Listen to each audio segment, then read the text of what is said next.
What is up, everybody? This is Lyle, No Hippie Trucking and Transportation, coming at you from the Quick Trip on I-75 in Adairsville, Georgia. You know, there's a Flying J about 20 miles north of this, a Pilot somewhere around there, and then back the other direction about 15-20 miles there's a Petro and a TA. But whenever I can hit these small little places, I do everything I can to hit it. So anyway, what I want to talk about in this video was your real estate goals. Now, this is going to be kind of a prelude to all the stuff that I was going to talk about as far as real estate goes, but Michaela over at Life Happens by the Mile did bring up a good point, and I kind of wanted to address that a little bit. You know, my theories and stuff are kind of skewed by where I live and, you know, my mindset as far as investing goes. And that doesn't mean that that's everybody's mindset or market. So what I was saying was, rather than saving up to buy a house, get a house as soon as possible, because you can't outsave appreciation.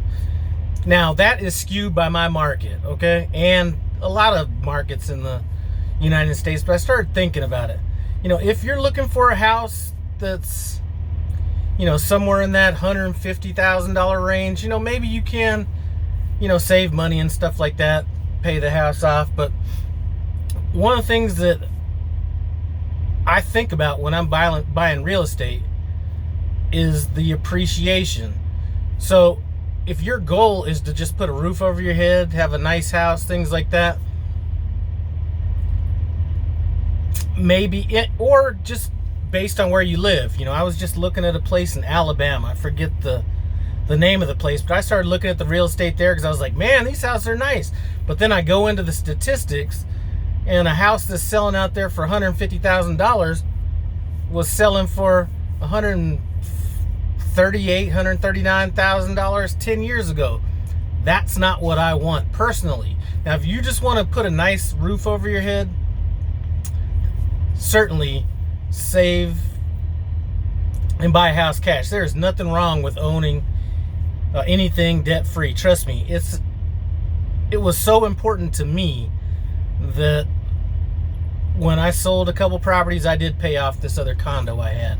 But like I said, my philosophy is skewed on where I live. So if you're looking to buy in Colorado or Portland or Seattle or a number of Atlanta now, it's just very hard to save to outpace the appreciation. And I'm not talking about this hot market right now.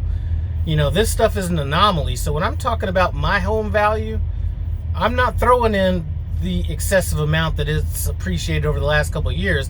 I'm taking a very conservative 5% and saying I couldn't save it. You know, if you're looking to buy a house, you know, 400, 600,000, you know, you just cannot save that money that fast. And like I said, I come from Colorado. If you drive through Colorado and you look at any shithole condo, house, whatever, that shit's 200 grand minimum. And I'm saying minimum. Like, it's hard to find a raggedy condo for under 200 grand.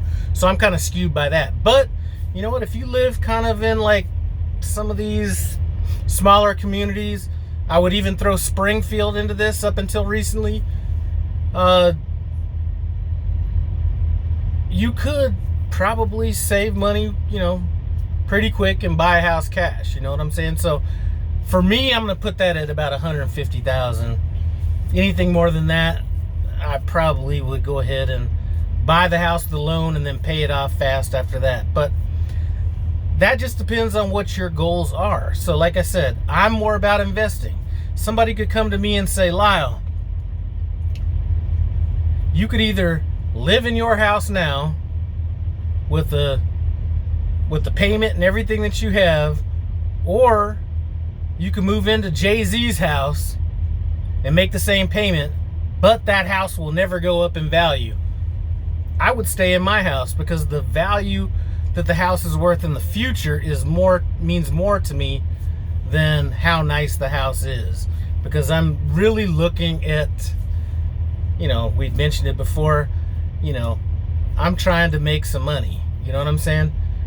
So that kind of skews things a little bit. So anyway, just wanted to kind of throw that out there. So I just got off the phone with Travis Kinley, and we were talking about, you know, real estate in his area. And you're able to buy in South Carolina a nice house for around $160,000. But he even told me, you know what, man, that house right now, I bought it 3 years ago. I bought it for like 90 something. Now the market is a little bit hot right now, but one thing I will tell you, and I called one of my real estate friends, and like I said, we're talking about Colorado. The market may cool off, but you will not buy a house right now, at least in Colorado, and then 3 years down the line, no matter what happens with the market, pay less for it. So even if this is a hot market, she said that the real estate market may cool off, but that means it's going to level off. We're not in a market where, you know, the loan situations were all bad and banks didn't know who's selling houses and stuff like that. So a cooling off in the market and a dip in the market are two totally different things. Now, I know a lot of people are hesitant because people are putting in offers over asking price and all that kind of stuff. And one thing I'll tell you is I bought a lot of real estate, or I bought some real estate good, and I bought some real estate bad. I did buy the condo that I paid off at the top of the market. Now, even though I bought it at the top of the market, and this had to be 2004, even at the top of the market, it did dip. So the people that bought that dip did well, but even from 2004 to now, I think I bought it for like 140, 135. That house, that condo is all worth all of $330,000 right now. So even buying it at the top of the market, if you extrapolate it out over time, it's going to be worth some money. Each market is different, but I do realize that some people just want to put a roof over their head. So our goals could be, you know, totally different. Now, if you are looking at trying to build some equity, things like that, certain things you might want to take a look at.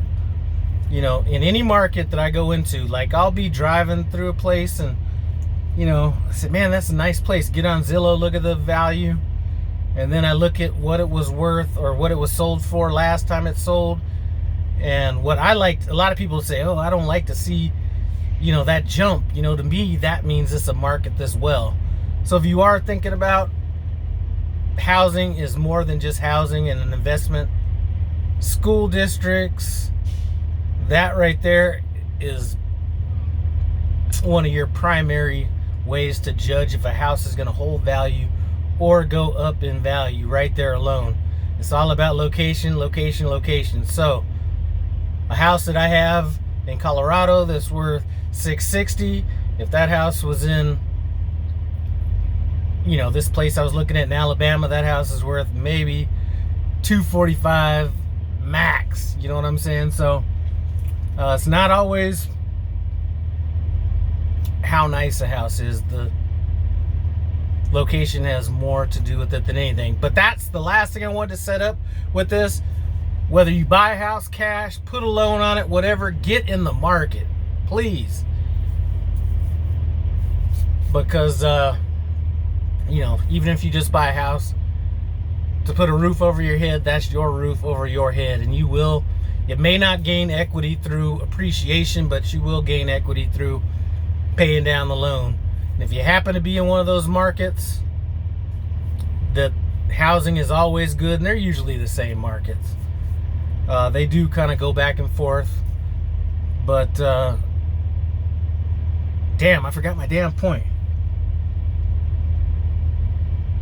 Anyway, I forgot my damn point. But if you happen to be in one of those markets that consistently does well over time, you can't go wrong in real estate. Now, some markets, Las Vegas, Florida, you know, those are markets that I think are a little bit more speculative, meaning a lot of second homes down there. So think about this. Me and my wife are thinking about getting another house. You know, I kind of threw up this little place out in the villages where all the old folks live and everything. You know, when you have people buying second homes and vacation homes and things like that, if things don't go right with them, it's not hard to just let that property go. And when too many people do that, that's when you have a dip in the market, which is what happened with Florida a while back, what happened with Las Vegas, Phoenix. So if you're looking to buy something as an investment property, try to stay away from places where there's a lot of speculation, second homes, things like that. Anyway, we're going to get a little bit deeper into this. I did copy and paste some questions some people asked, so we're going to get into that. Like I said, I'm going to try to do one a week, kind of answer those or go over those in very short videos to keep everybody's attention span. But I do want to thank you guys for stopping by No Hippie Trucking and Transportation. Comment, subscribe, and I'm out.